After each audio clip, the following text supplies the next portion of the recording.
Hello friends, welcome to a third success point. Friends, आपने इसके पहले आपने महावीर स्वामी के बारे में जीवन परिचय का कुछ भाग देखा था। इसी क्रम में आज हम महावीर स्वामी की शिक्षाओं का अध्ययन करेंगे। तो आज हम महावीर स्वामी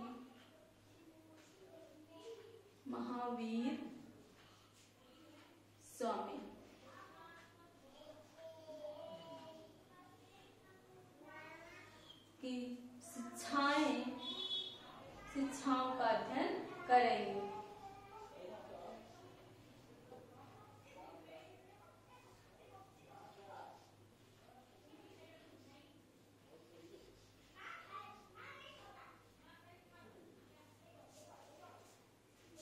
फ्रेंड्स, आप जानते हैं कि जैन धर्म के वास्तविक संस्थापक महावीर स्वामी कहलाते हैं और इन्होंने जैन धर्म की स्थापना की।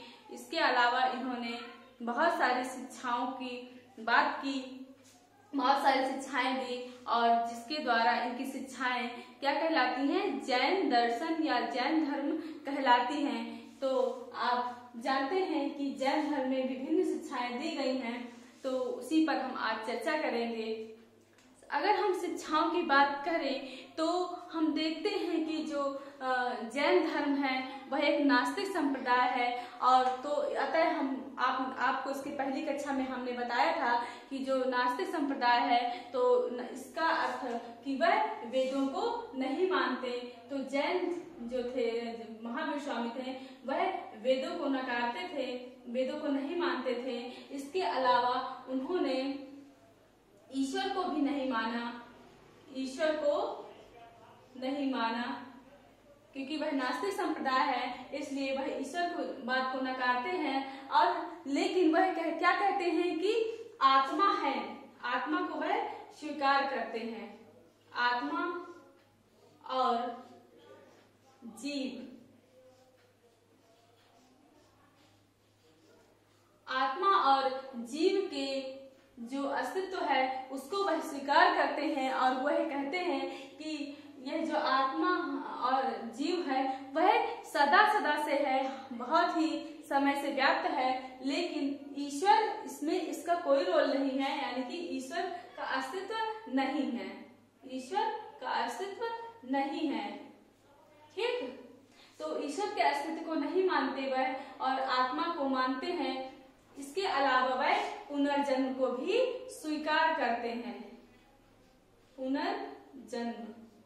पुनर्जन्म को स्वीकार करते हैं, अर्थात कि वह कहते हैं कि मनुष्य का उसके कर्म फल के द्वारा ही पुनः जन्म होता है और कर्म फल के द्वारा ही उसे जन्म या मृत्यु प्राप्त होती है। उन्होंने इस संसार को दुख मूलक माना। उन्होंने कहा कि यह संसार क्या है? दुख मूलक है। जरा मतलब जो वृद्ध, जरा मतलब वृद्ध होता है, अर्थात यह जरा से ग्रसित है और दुख मूलक है और इस संसार में कष्ट ही कष्ट है और इस कष्टों का जो कारण है वह क्या है? मनुष्य के कर्म है। वह कर्म को ही सभी चीजों की जड़ मानते हैं, अर्थात उसी को मूल कारण मानते हैं। मनुष्य के दुख और सुख का मूल कारण यह कर्म ही है, जिसके द्वारा हमें जीवन और मृत्यु, सुख और दुख की प्राप्ति होती है। ठीक, तो वे और उन्होंने इस प्रकार पुनर्जन्म का जो है अस्तित्व को स्वीकार किया। इसके अलावा वह कहते हैं कि यह जो संसार है वह आत्मा और जीव से मिलकर बनी है। दो चीजों से, आत्मा और जीव से मिलकर बनी है, जीव और अजीव। तो अजीव क्या है? जो है अजीव है, जो है जीव जो है जड़ है और अजीव है चेतन है। तो उन्होंने 6 तत्वों से मिलकर इस संसार को मिलकर बनाया है, अर्थात 6 तत्वों से मिलकर यह संसार की रचना होती है। वह कौन कौन से हैं?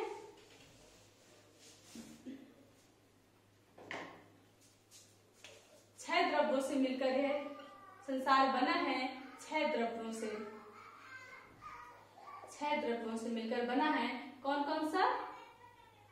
पुद्गल, पुद्गल अर्थात भौतिक तत्व, भौतिक तत्व।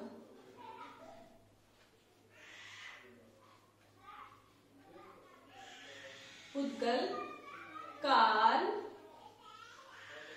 आकाश, धर्म,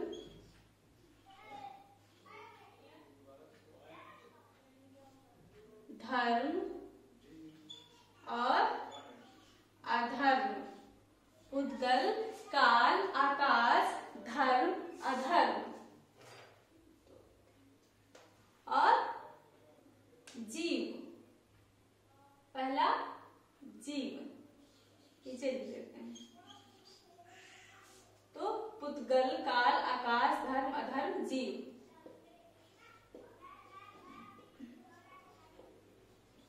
इन 6 तत्वों से क्या होता है? इन 6 तत्वों से संसार का निर्माण होता है। अब उन्होंने इसके आगे कहा कि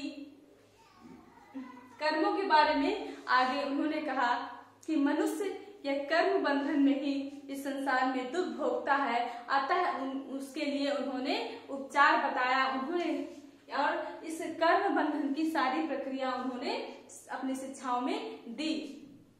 तो ये कर्म बंधन है। जब उन्होंने कहा कि कैसे जब कोई जीव क्या होता है, किसी कर्म से आकर्षित होता है, यानी कि कर्म जब जीव को आकर्षित करते हैं तो वह क्या कहलाता है? आश्रव कहलाता है। क्या कहलाता है? आश्रव। आश्रव। जब जीव किसी कर्म की ओर आकर्षित होता है तो वह आश्रव कहलाता है, और जब आकर्षित होकर उसमें बंध जाता है, उस कर्म के बंधन में बंध जाता है, तब वह क्या कहलाता है? बंधन कहलाता है।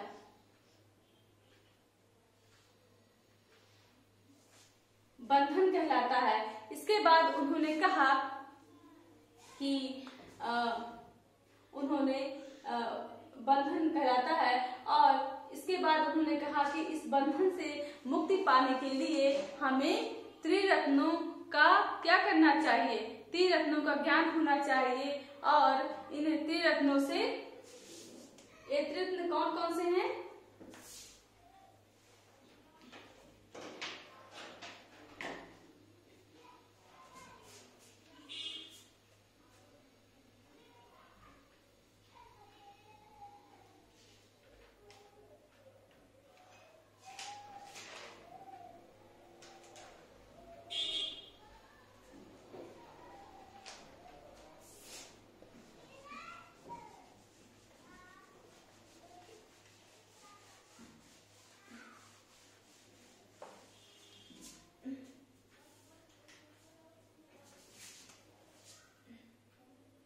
त्रिरत्न।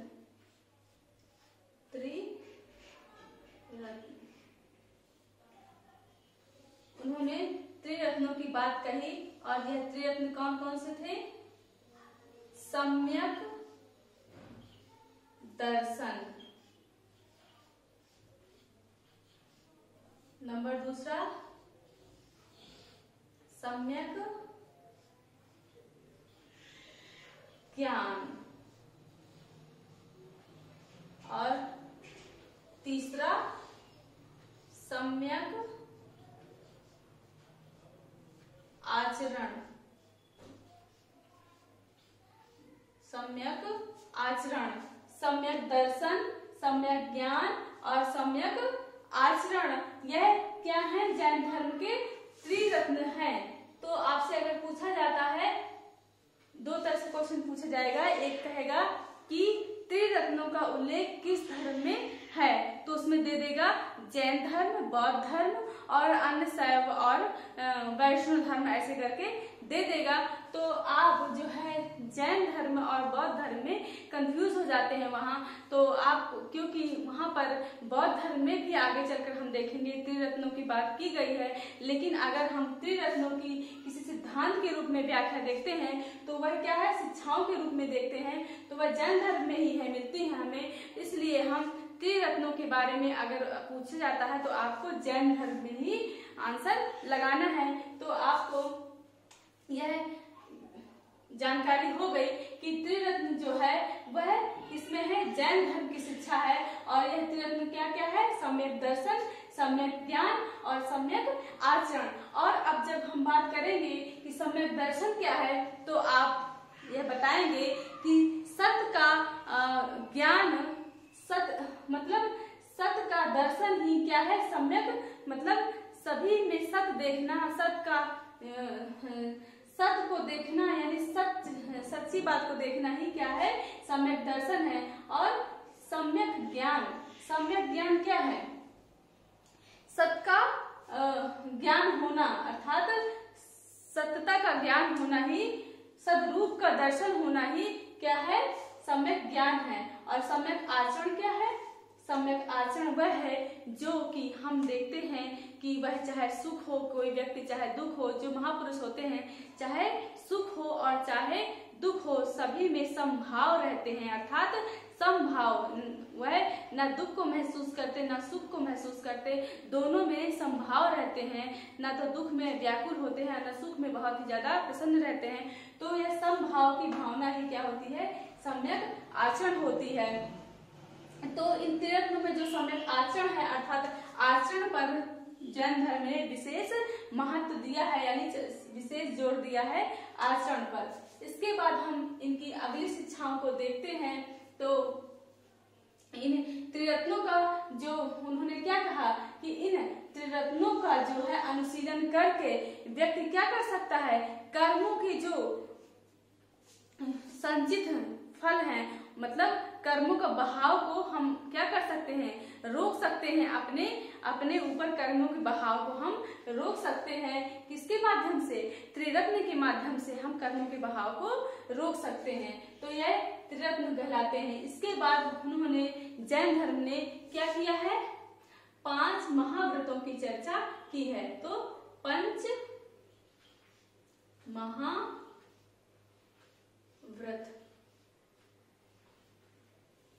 पंच महाव्रत। तो पंच महाव्रत कौन कौन से हैं, सत्य, अहिंसा, अस्तेय,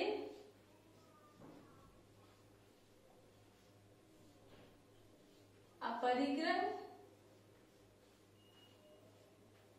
और ब्रह्मचर्य।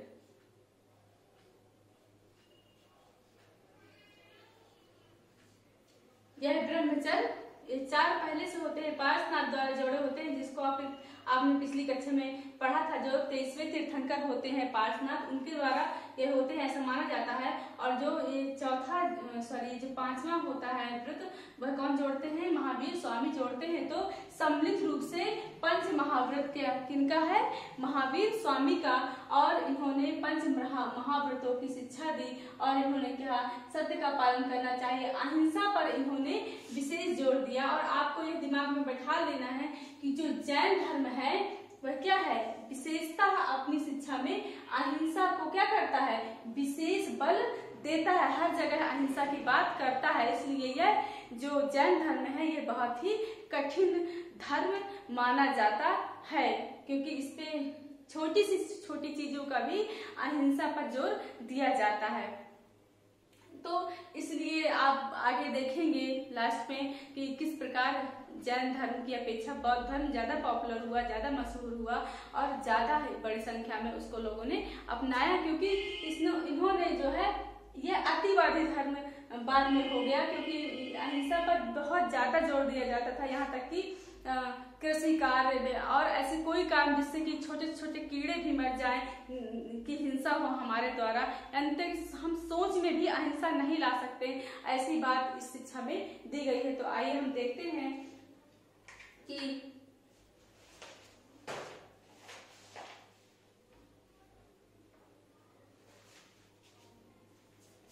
किस प्रकार अहिंसा की बात की गई है।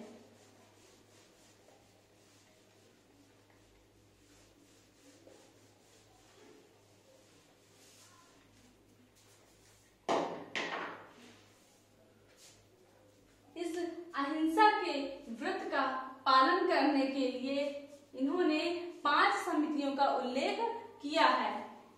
5 समितियों का उल्लेख किया है, जिसमें से पहली समिति कौन सी है? इर्या, दूसरी एषणा,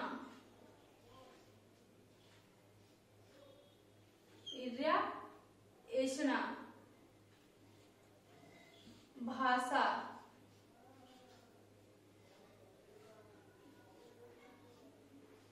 आदान क्षेपणा,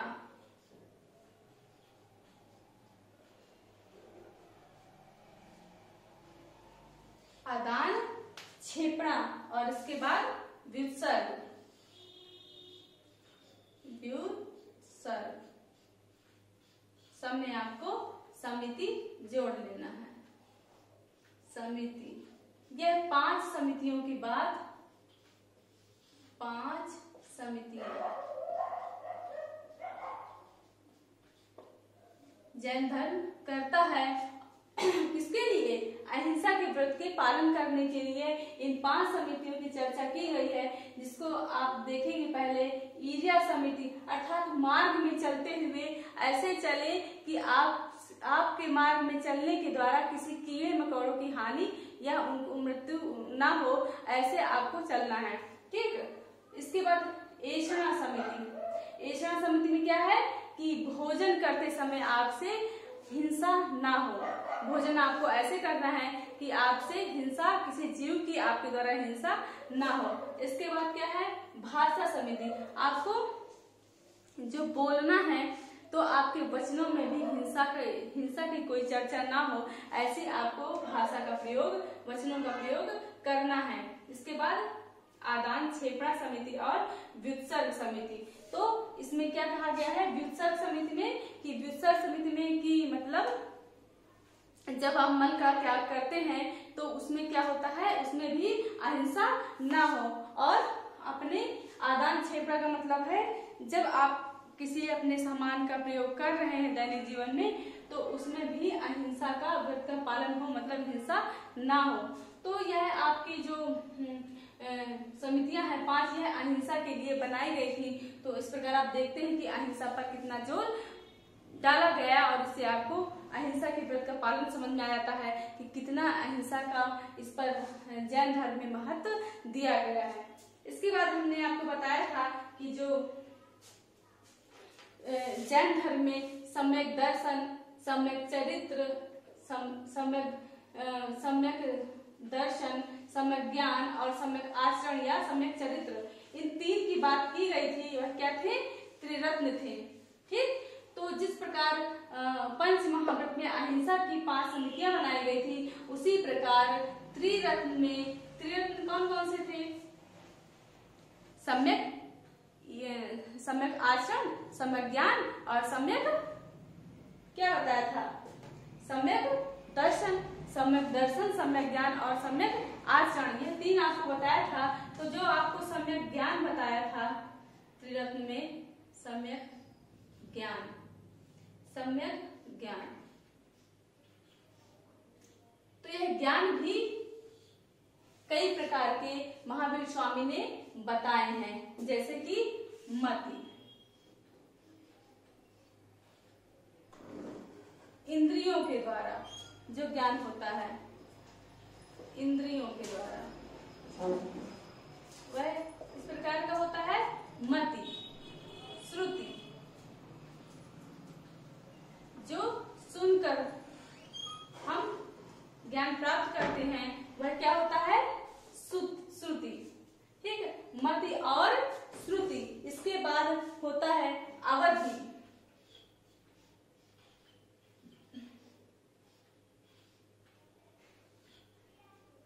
अवधि, जब किसी के बारे में कोई चीज बता दी जाती है तो उससे किसी बारे में जानकर हम उसका ज्ञान कर लेते हैं, तो वह क्या होता है? अवधि।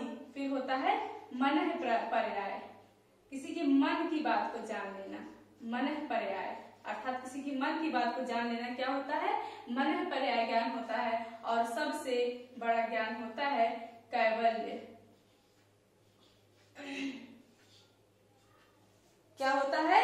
कैवल्य, अर्थात यह किसको प्राप्त होती है? निर्ग्रंथों को प्राप्त होती है, अर्थात वह जय बंधन रहित हो जाता है और तप से अपने तप के द्वारा जो ज्ञान प्राप्त करता है, जो महावीर स्वामी ने प्राप्त की कैवल्य की प्राप्ति, वह अंतिम ज्ञान की प्राप्ति यही होती है और ये सबसे बड़ी ज्ञान की प्राप्ति होती है। सबसे बड़ा ज्ञान क्या होता है? कैवल्य का ज्ञान। ठीक, तो यही क्या है? महावीर स्वामी ने प्राप्त की और वह क्या कहलाए? केवलिन कहलाए।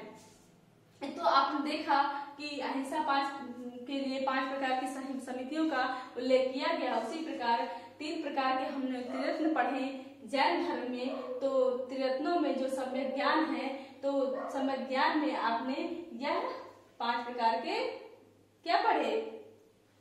ज्ञान, 5 प्रकार के आपने ज्ञान पढ़े।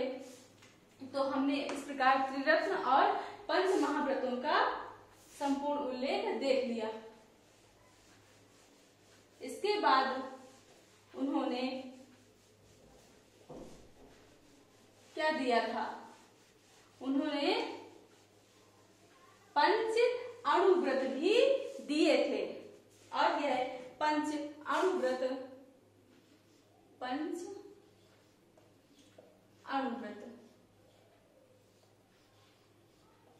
इसके पहले आपको जानना होगा कि यह पंच अणुव्रत किसके लिए है। तो आप जानते हैं कि इसमें जो महावीर स्वामी के जो अनुयायी थे, शिष्य थे, वह 4 प्रकार के होते थे। 4 प्रकार के होते थे। भिक्षु, भिक्षुणी,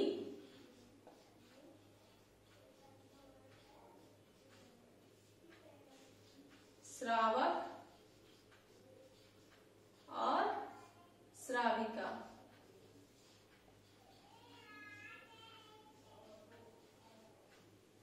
4 प्रकार के अनुयायी होते थे या शिष्य होते थे। भिक्षु, भिक्षुणी, श्रावक, श्राविका। तो जब यह श्रावक और श्राविका होते थे, वह क्या मतलब कौन होते थे? यह गृहस्थ जीवन का पालन करते थे, अर्थात मतलब बिना घर को त्यागे ही गृहस्थ जीवन में रहकर ही यह जैन धर्म की शिक्षाओं को ग्रहण करते थे, जैन धर्म की को मानते थे। तो इन श्रावक श्राविकाओं के लिए थोड़ा सा कम करके कठोरता को क्या किया? पंच अणुव्रत का उल्लेख किया, जो कि पंच महाव्रत किनके लिए था? भिक्षु और भिक्षुणी के लिए, जो कि अपना ग्रह को त्याग करके जैन संघ में प्रवेश करते थे और जैन धर्म की शिक्षाओं को ग्रहण करते थे, उनकी व्रतों का पालन करते थे। तो पंच अणुव्रत उनके लिए थे। लेकिन जो इतने कठिन व्रतों को पालन नहीं कर सकते, गृहस्थ जीवन में व्यतीत करते हैं अपना जीवन, तो उसके लिए उन्होंने पंच अणुव्रतों की संकल्पना की और पंच अणुव्रत का उल्लेख किया। इस प्रकार आप देखते हैं कि यह पंच अणुव्रत श्रावक और श्राविकाओं के लिए है। तो आपने देखा त्रिरत्न, पंच महाव्रत और पंच अणुव्रत।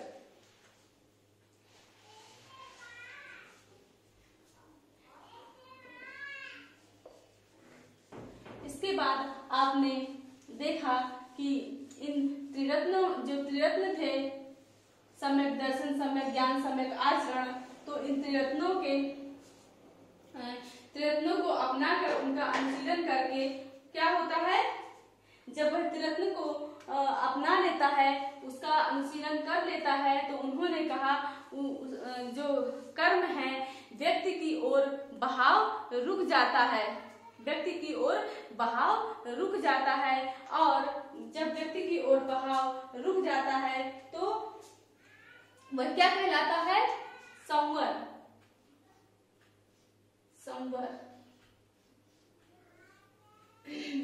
जब व्यक्ति की ओर बहाव रुक जाता है तो वह संवर कहलाता है। और जब पहले के व्याप्त कर्म पूर्णतः समाप्त हो जाते हैं, जब व्यक्ति में जो पहले के व्याप्त कर्म होते हैं वह भी समाप्त हो जाते हैं, तो वह क्या कहलाता है? निर्जरा कहलाता है। क्या कहलाता है? निर्जरा। और जब यह निर्जरा, हम देखते हैं कि यह निर्जरा को प्राप्त करता है, तब व्यक्ति को क्या प्राप्त होता है? अनंत चतुष्टय प्राप्त होता है। अनंत चतुष्टय, चतुष्टय, अनंत चतुष्टय की प्राप्ति होती है, अर्थात उसे 4 प्रकार की चीजों की प्राप्ति होती है।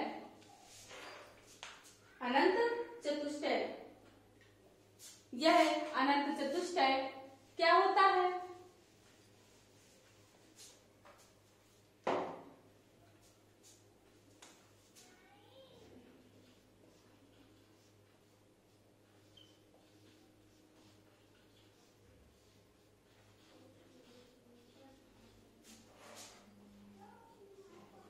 इसमें आपको क्या जोड़ना है? अनंत जोड़ना है।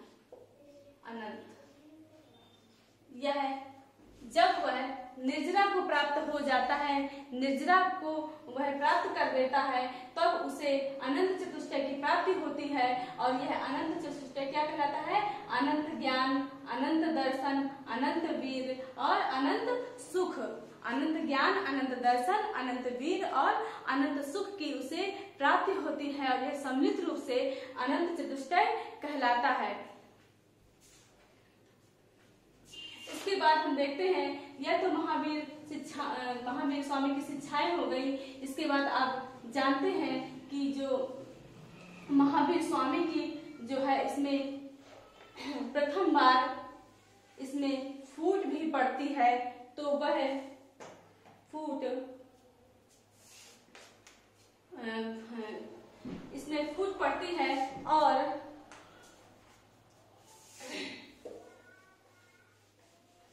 वह किसके द्वारा डाली जाती है? जमाली के द्वारा। वह उनके दामाद होते हैं। कौन? जमाली। उनकी एक पुत्री होती है, आप जानते हैं, अनुज्या या प्रियदर्शना, या अनुज्या या प्रियदर्शना की उनकी पुत्री होती है, और जमाली के साथ उनका विवाह होता है। और यही जमाली के द्वारा ही क्या होता है? संघ में फूट पड़ जाती है, जैन संघ में फूट पड़ जाती है, और यह अलग हो जाते हैं, और यह एक चीज की, एक वाद की स्थापना करते हैं। कौन होता है? बहुरतवाद। बहुरतवाद, बहुरतवाद की स्थापना करते हैं। इसके बाद हम देखते हैं कि जैन धर्म में एक क्या होता है? संलेखना व्रत। संलेखना व्रत का भी उल्लेख मिलता है। संलेखना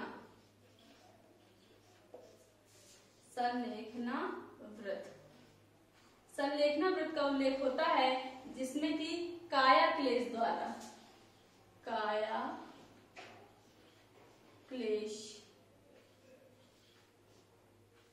यानी शरीर को कष्ट देकर, उसे भूखा रखकर जब हम अपने प्राण त्याग देते हैं, तो वह क्या होता है? वह संलेखना व्रत होता है। और जैन धर्म की ऐसी मान्यता है कि व्यक्ति को क्या करना चाहिए अपने अंतिम समय में? काया क्लेश द्वारा, मतलब अपने काया को, अपने शरीर को क्या करना? कष्ट देकर, भूखे रहकर अपने प्राण त्याग देने चाहिए, जिससे हमें मोक्ष की प्राप्ति होती है। अर्थात जैन धर्म में मृत्यु के बाद ही मोक्ष की प्राप्ति होती है, यानी कि जीवित रहते ही वह मोक्ष की प्राप्ति नहीं कर सकता। उसके लिए उसे मृत्यु को प्राप्त करना होगा, और इसके लिए वह संलेखना व्रत का पालन करेगा। संलेखना व्रत अर्थात क्या करके? भूखा रहकर आत्महत्या कर लेना ही संलेखना व्रत कहा जाता है। इसके बाद आप देखते हैं कि इनका एक बहुत ही प्रसिद्ध एक मत और होता है, अनेकांतवाद या स्यादवाद।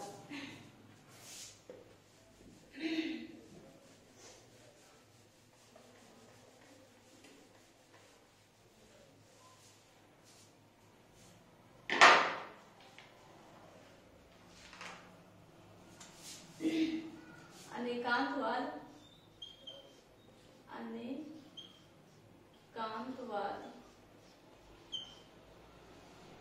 या स्यादवाद, यह इनका प्रसिद्ध मत होता है, और इसमें 7 सिद्धांतों का वर्णन किया गया है। ठीक। अनेकांतवाद या शायदवाद, इसे शायदवाद भी बोलते हैं क्योंकि हर जगह शायद का प्रयोग होता है। मतलब है, फिर दूसरा है नहीं है, फिर है भी नहीं है, शायद है फिर इसके बाद शायद नहीं है, फिर छठवां शायद है शायद नहीं है। मतलब इस तरह करके आपके 7 जो है सिद्धांत होते हैं। अर्थात इनके कहने का तात्पर्य यह है जैन धर्म के कि जो मनुष्य का जो इंद्रियां होती हैं वह हर वक्त 100% सक्रिय नहीं रहती हैं, वह कहीं ना कहीं पूरी तरीके से सक्रिय नहीं होती हैं, कहीं ना कहीं लगी होती हैं। और इस कारण क्या है, हम किसी भी बात को जो है किसी भी बात को 100% नहीं कह सकते।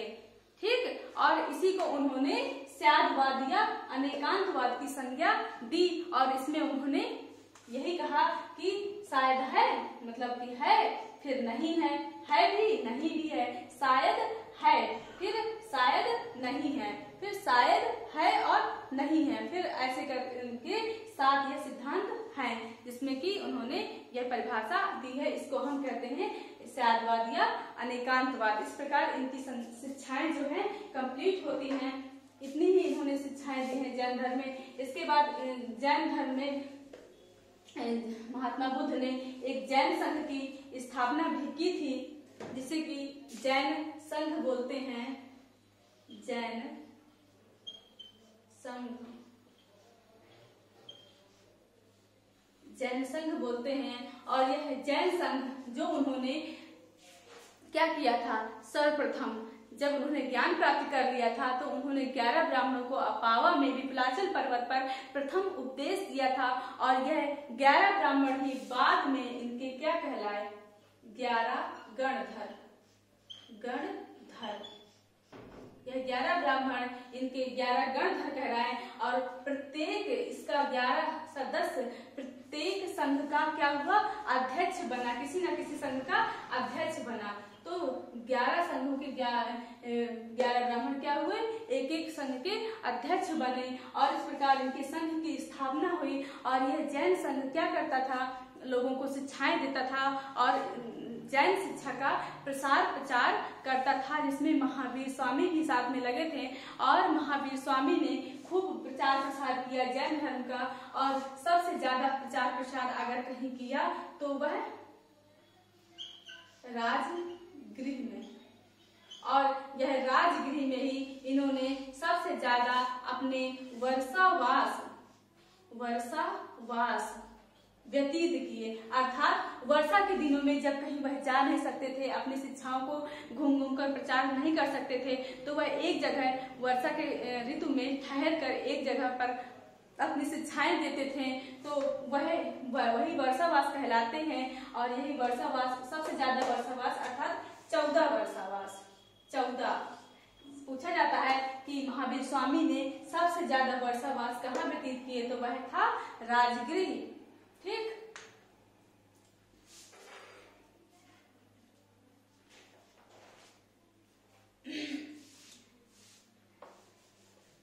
इसके बाद हम देखते हैं कि जब महावीर स्वामी की मृत्यु हुई तो महावीर स्वामी की मृत्यु के बाद जो उनके अंतिम पहले जो वो थे, जो पहले अध्यक्ष बने महावीर स्वामी की मृत्यु के बाद, वह कौन थे, वह थे संभूति।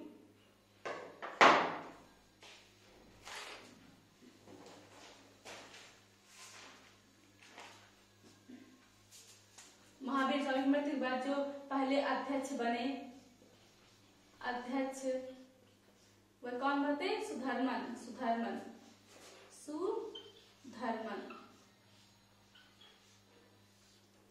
तो महावीर स्वामी के मृत्यु के बाद पहले अध्यक्ष, महावीर स्वामी की मृत्यु के बाद पहले अध्यक्ष कौन बने, सुधर्मन। और यही सुधर्मन के बाद फिर इसके बाद जम्मू और फिर इस पर क्रमशः भद्रबाहु, स्थूलभद्र आदि अध्यक्ष बने।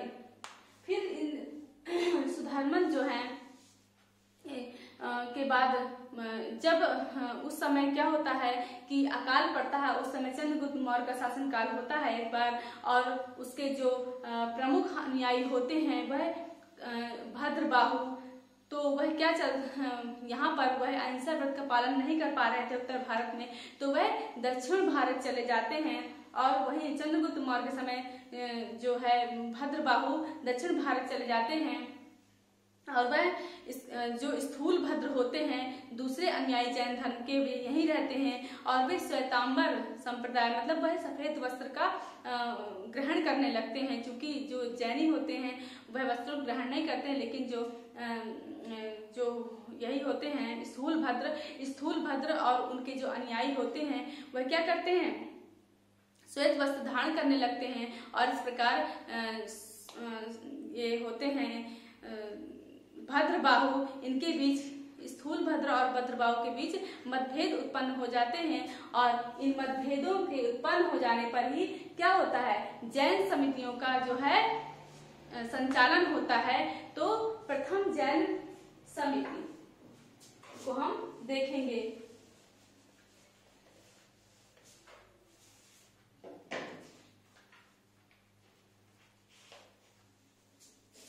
प्रथम जैन सभा,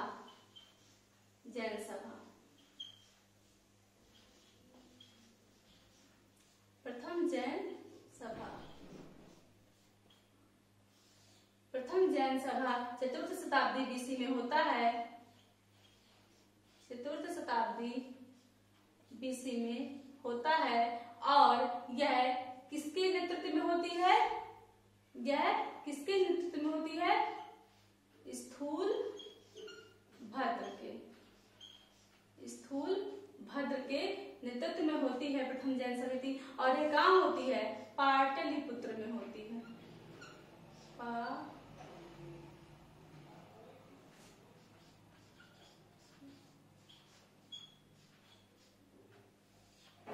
प्रथम जैन समिति कहाँ होती है, पाटलिपुत्र में होती है। और इस प्रकार प्रथम जैन सभा का जो है समापन होता है, और इसमें मतभेद उत्पन्न हो जाता है, और इन मतभेदों के द्वारा ही यही वस्त्र पहनने संबंधी मतभेदों के द्वारा ही प्रथम जैन सभा स्टार्ट होती है। और इन्हीं मतभेदों से यह जो समिति में जैन धर्म होता है वह दो संप्रदायों में बढ़ जाता है। एक होता है श्वेतांबर और दूसरा होता है दिगंबर। जो श्वेतांबर संप्रदाय के अनुयायी होते हैं वह श्वेत वस्त्र को धारण करते हैं, और इसके जो प्रमुख होते हैं वह स्थूल भद्र होते हैं, और जो दिगंबर संप्रदाय के अनुयायी होते हैं वह वस्त्रों को ग्रहण नहीं करते हैं, और इनके जो प्रमुख होते हैं वह भद्रबाहु होते हैं, भद्रबाहु। इस प्रकार हम देखते हैं कि प्रथम जैन सभा में क्या होता है, प्रथम जैन सभा में श्वेतांबर और दिगंबर नामक दो संप्रदायों में जैन जो धर्म होता है वह विभाजित हो जाता है। इसके बाद हम देखेंगे कि द्वितीय जैन सभा,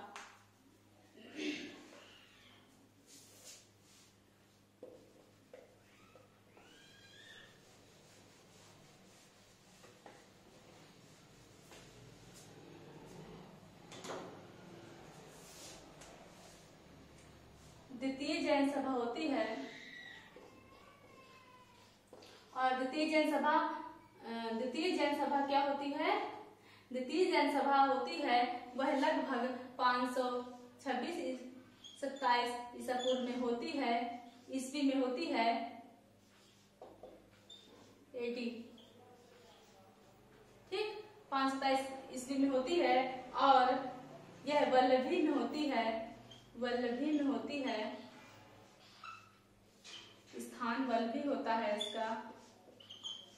चूंकि इसके पहले मथुरा और वल्लभी में हो चुकी होती है तो उसको क्या होता है, उसको मान्य नहीं करते हैं, और दोनों संप्रदाय में मतभेद हो जाता है। और इन संप्रदायों को मतभेद होने की वजह से क्या होता है, फिर से जैन सभा होती है। तो चूंकि उसको मान्य नहीं किया जाता उस द्वितीय जैन सभा को, इसलिए इसकी स्थापना मतलब इसका संचालन किया जाता है, और इसी को द्वितीय जैन सभा कहा जाता है। उसको नहीं मान्य करने की वजह से। तो ये 527 में फिर से पुनः होती है वल्लभी में। और संभूति विजय, देवर्धि, क्षमा श्रवण, देवर्धि,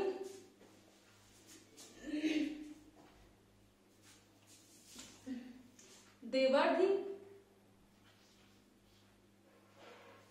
देवर्धि, क्षमा श्रवण, इसकी जो अध्यक्षता करते हैं देवर्धि, क्षमा श्रवण करते हैं। और इसमें 12 अंग, 12 उपांग, हाँ, इस प्रकार कई इसमें जो है साहित्य की रचना होती है, कई शिक्षाओं का संकलन होता है। और इनकी जो जैन धर्म के शिक्षाएं होती हैं, साहित्य होते हैं, उन्हें पूर्व कहा जाता है और इनके ग्रंथों को आगम